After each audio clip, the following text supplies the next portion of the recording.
Kolkata medical college থেকে college street মিছিলে ছাত্র পরিষদ শিক্ষা প্রতিষ্ঠানে ছাত্র সংসদের ভোট দ্রুত করার দাবিতে এই মিছিল বলে জানা যাচ্ছে।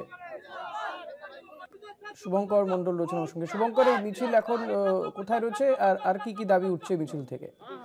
দেখো, মিছিল শেষ হয়ে গিয়েছে, বেশ কিছুক্ষণ হয়েছে। এখন তোমায় জানিয়ে রাখি, মেডিকেল কলেজ থেকে মিছিল কলেজ কলেজের মোড়, সেই কলেজের মোড় পর্যন্ত মিছিল হয়।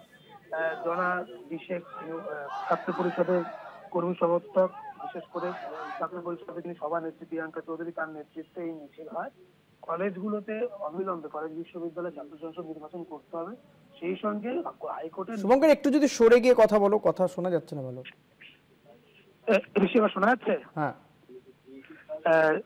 যে অভিযোগ করা হচ্ছে ছাত্র পরিষদের তরফ থেকে, যে কলকাতা হাইকোর্টের সুস্পষ্ট নির্দেশ থাকার পরেও বহু শিক্ষা প্রতিষ্ঠানে দেখা যাচ্ছে ইউনিয়ন রুম খোলা রয়েছে, সেখানে শাসক দলের দাদাগিরি চলছে।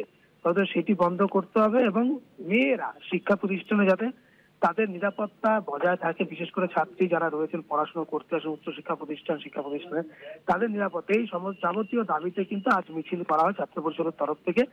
অবশেষে শিক্ষামন্ত্রী ব্রাত্য বসুর কুশপুতুল দাহ করা হয়, স্লোগানিং শাউটিং হয়। তার পরবর্তীতে অবশ্য মিছিল সেখান থেকে ক্ষান্ত হয়।